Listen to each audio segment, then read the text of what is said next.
Buongiorno, benvenuti alla seconda edizione di Fabbricare Società, Forum delle Società Benefit, e diamo il benvenuto a Barbara Ganz, corrispondente del Sole 24 Ore. Buongiorno. Niente sigla, vero? Buongiorno, ben arrivati. Volevamo iniziare questa giornata con un po' di positività, per cui, come l'anno scorso, iniziamo con un po' di buone notizie. L'anno scorso le avevamo scelte un po' in giro per l'Italia, quest'anno ne abbiamo volute raccontare un po' meglio, quindi soltanto due. In realtà la prima buona notizia è che per sceglierne due ce n'erano veramente tante che avrebbero potuto essere raccontate oggi. Partiamo allora, in collegamento ci dovrebbe essere Giulia De Rossi, che ha fondato Nazena, un'azienda che ha base nel Vicentino. Ce l'abbiamo? I collegamenti tecnologici sono sempre l'incognita del... Eccoci qua. Buongiorno Giulia. Eccoci, buongiorno. Allora, intanto parliamo di una startup che nasce per recuperare degli scarti di aziende tessili, quindi tessuti. È un'azienda, insomma, un'industria molto presente al nord-est, quella del tessile. Però non solo li recupera, quindi libera le aziende da quello che sarebbe anche un costo, no, di smaltimento, ma rende questo materiale con un valore superiore a quello che aveva prima. Quindi non è semplice riciclo, è proprio dare una seconda vita, una nuova vita e un'occasione a questo materiale. Ho introdotto un po' quello che fate, non ho detto che cosa significa il nome dell'azienda. Benissimo. Allora, Nazena nasce da una parola giapponese che vuol dire perché no, e riprende un po', diciamo, l'inizio della mia avventura. Ormai più di 5 anni fa ho deciso di lasciare il mio lavoro a tempo indeterminato come financial controller e lanciarmi nel mondo delle startup e della sostenibilità senza saper bene inizialmente cosa andare a fare. E appunto questo nome, perché no? Proviamo a creare qualcosa di nuovo, mal che vada, andrà male. E da lì appunto ho lasciato il lavoro, ho fatto un viaggio in solitaria di 3 settimane in Giappone per capire effettivamente cosa volevo fare della mia vita a 30 anni. Volevo lavorare nel mondo sostenibilità, però ecco, ripeto, senza saper bene dove andare a puntare. E dopo aver studiato un po', analizzato un po' i mercati, in realtà ho avuto modo di partecipare a un incontro dove ho conosciuto 2 startup, una del mondo della moda, Orange Fiber, e l'altra nel mondo del recupero industriale, Sfrido.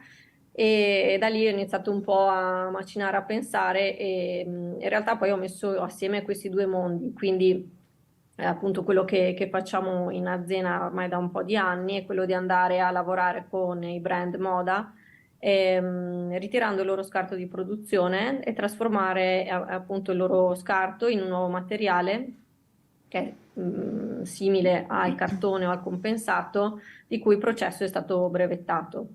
Al momento lavoriamo, io lo chiamo in closed loop, quindi le aziende devono essere intenzionate a portare avanti dei veri e propri progetti di sostenibilità, perché tutto lo scarto che riceviamo devono essere in grado di riacquistarlo sotto altra forma, quindi passiamo da...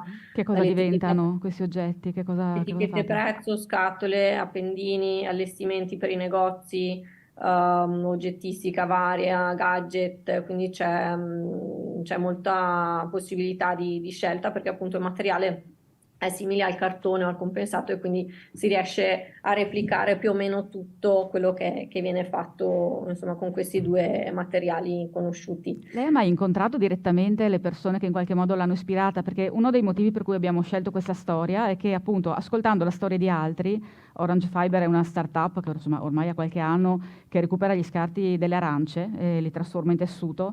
L'idea è che cogliere un'idea buona da qualcun altro può farne nascere di altre da realizzare altrove, insomma, o in altro modo. È uno degli obiettivi di queste 2 giornate, no? Far girare buone idee.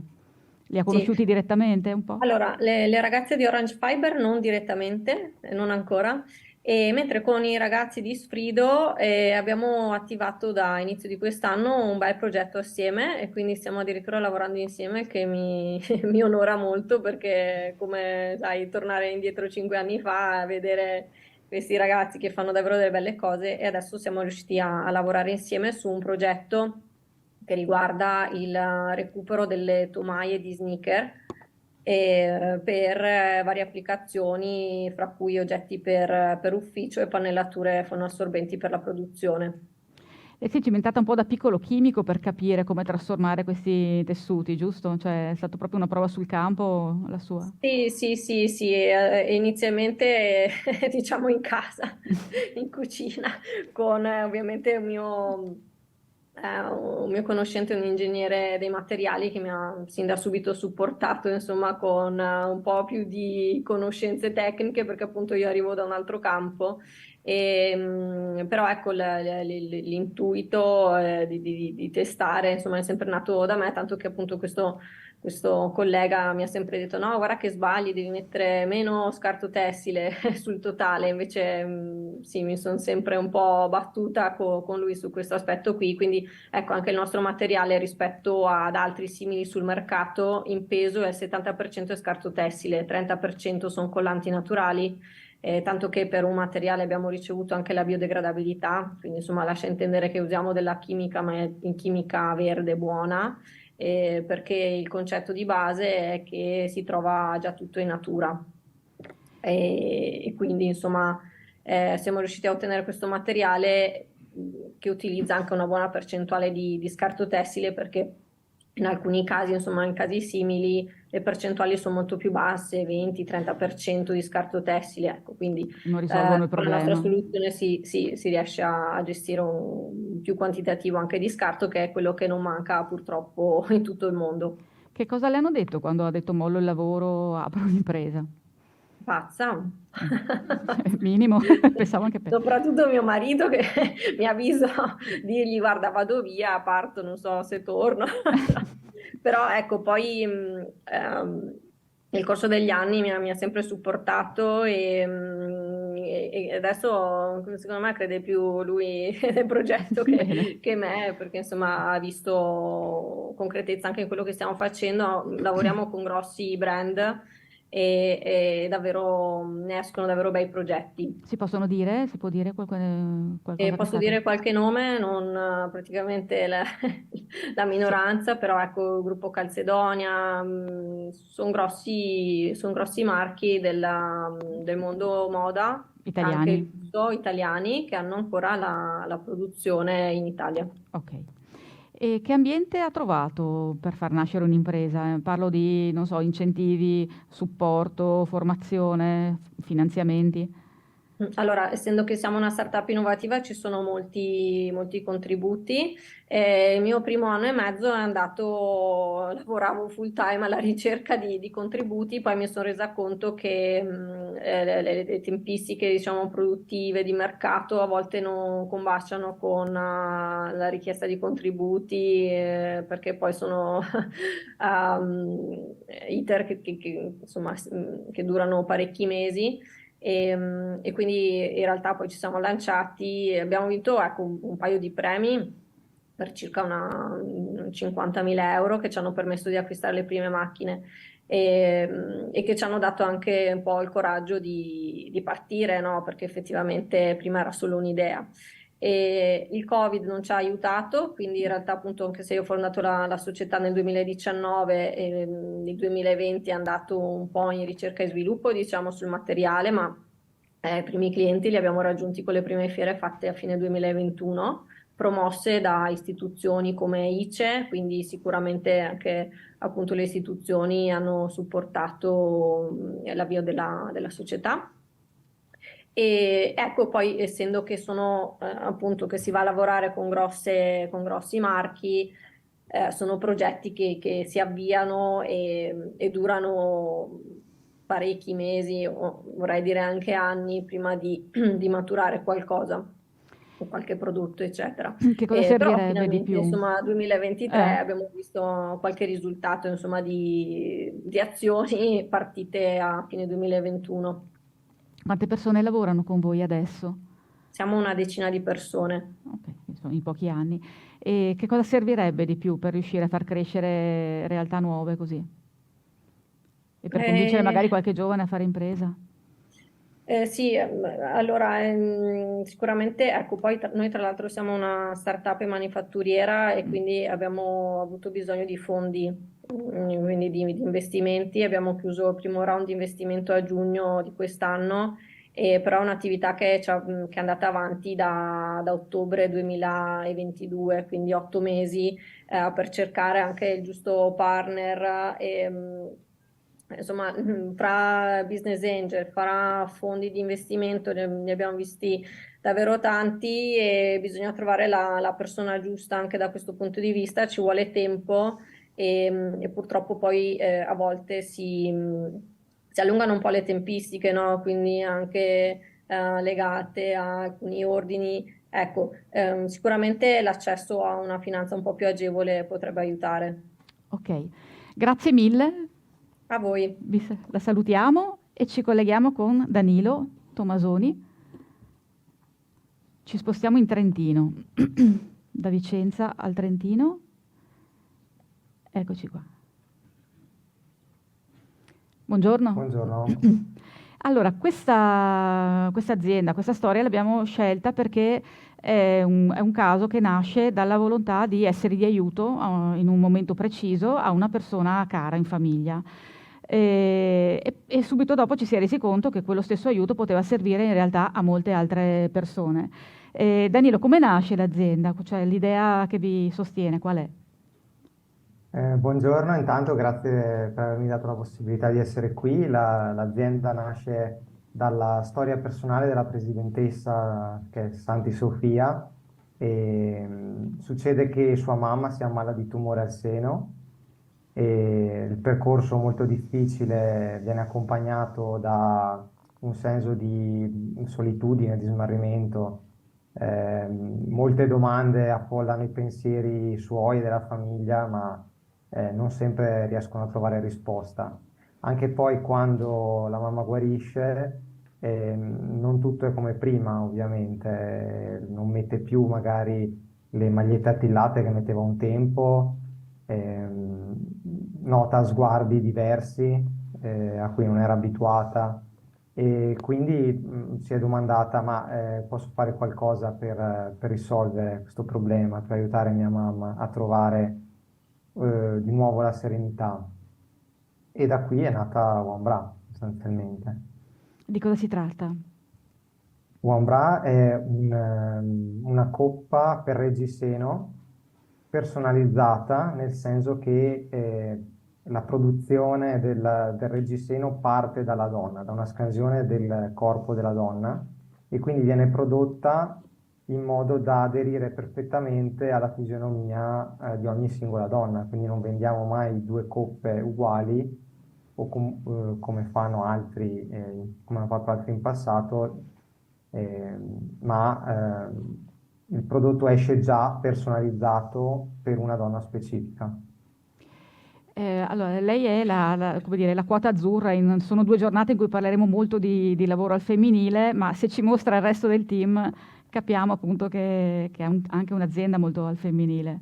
Esattamente, esattamente, come dicevo, Sofia è la presidentessa, è quella che ha avuto l'idea, ha un dottorato in ingegneria dei materiali e si occupa della produzione della coppa, del riciclo del materiale e di tutto ciò che riguarda la sostenibilità. Silvia Chiera ha lo stesso dottorato di Sofia e fa la parte di supervisione scientifica e controllo qualità. Giulia Fauro è un economista, fa la parte di business development e finanziaria e poi ci sono io che sono appunto la quota azzurra, diciamo, della squadra e mi occupo di informatica e faccio la modellazione 3D, gestisco la privacy dei dati e dei clienti. E oggi ci racconta di voi. Chiedo anche a lei Esattamente. che ambiente avete trovato per far nascere una nuova impresa, anche qui come struttura, come accompagnamento, come fondi? In Trentino, Sì, giusto? allora Siete noi voi? siamo nati in Trentino, siamo stati incubati da Trentino Startup Valley, un programma che c'è in Trentino per le nuove startup.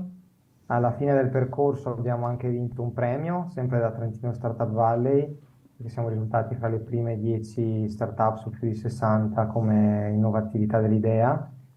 E abbiamo poi vinto anche altri premi dalla Fondazione per la valorizzazione della ricerca trentina e poi anche per l'imprenditoria femminile da She's Next.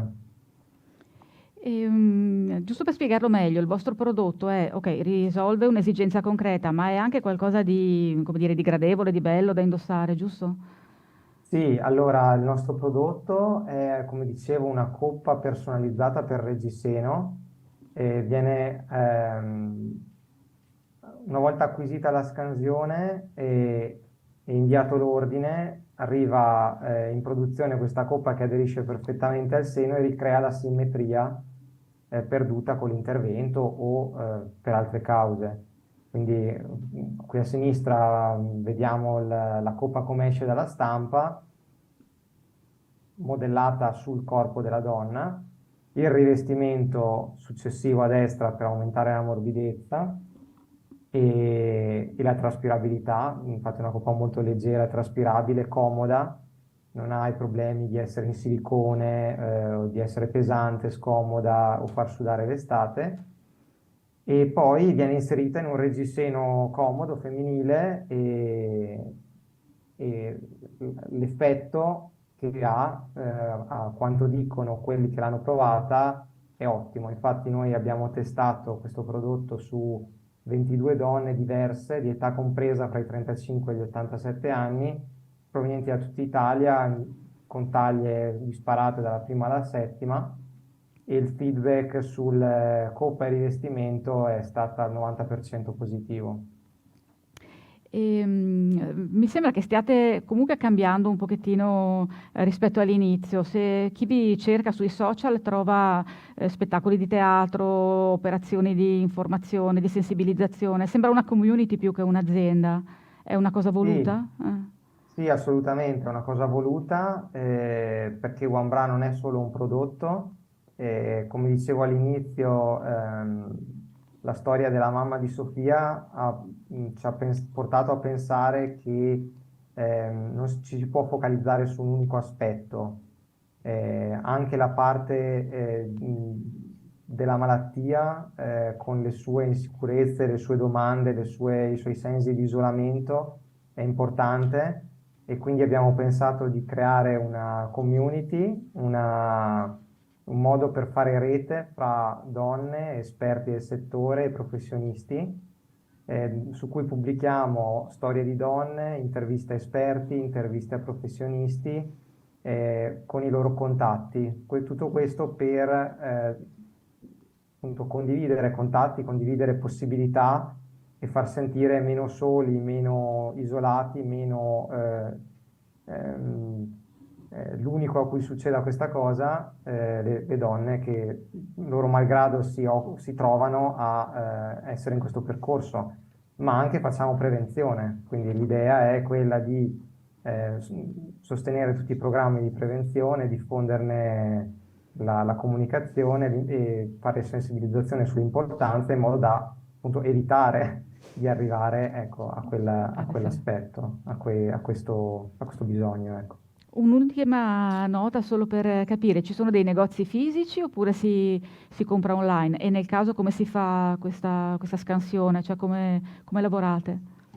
Sì, allora, come dicevo, questa scansione si può fare in due modi: o comodamente da casa propria, scaricando un'app dal nostro sito. Devo dire che al momento non siamo ancora sul mercato, quindi non c'è ancora le istruzioni sul sito per fare la scansione. Quando Ma arriveranno? infatti seguiteci sui nostri social, basta cercare OneBra su Facebook e su Instagram o seguire il sito onebra.it per essere aggiornati sulle novità.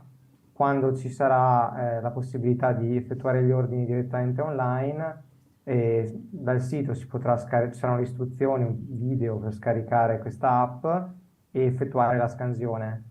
E e inoltrare l'ordine allegando la scansione. Cosa succede per chi non ha dimestichezza con le nuove tecnologie? Succede che noi abbiamo diversi contatti con diverse associazioni del settore, come anche sanitarie, e quindi in quel caso lì contattateci direttamente con il nostro forum online o con Facebook o col canale che preferite e vi indirizzeremo alla sanitaria o all'associazione più vicina che può fare questo passaggio, diciamo, tecnico, tecnologico per voi, e poi non sarà nient'altro da fare perché verrà stampato in 3D, inserito nel reggiseno. Abbiamo al momento due modelli di reggiseno in 3 varianti di colore, ma pensiamo di espanderci con la moda mare per l'estate, e anche un reggiseno sportivo per chi piace andare a correre o fare sport. E il prodotto viene poi spedito a casa pronto da indossare in 20-30 giorni. Ha un prezzo accessibile o di solito Sì, queste allora cose il hanno... prezzo è stata una cosa su cui ci abbiamo ragionato molto. Infatti le alternative presenti sul mercato sono molto care, un prezzo medio che supera abbondantemente i 200 euro, e noi andremo sul mercato con questa soluzione a un prezzo di circa 109 euro. E, Accessibile, ok. sì, e poi il fatto che la Coppa sta finalizzando, diciamo, l'iter per ehm, per avere la certificazione come dispositivo medico, Per essere questo ci scaricabile. permette anche di distribuirlo più facilmente e Certo. magari a prezzi più agevolati tramite il Servizio Nazionale E di Sanitario scaricarlo Nazionale. dalle E tasse. scaricarlo dalle tasse. No? Grazie Danilo, buon lavoro. Grazie mille. Grazie.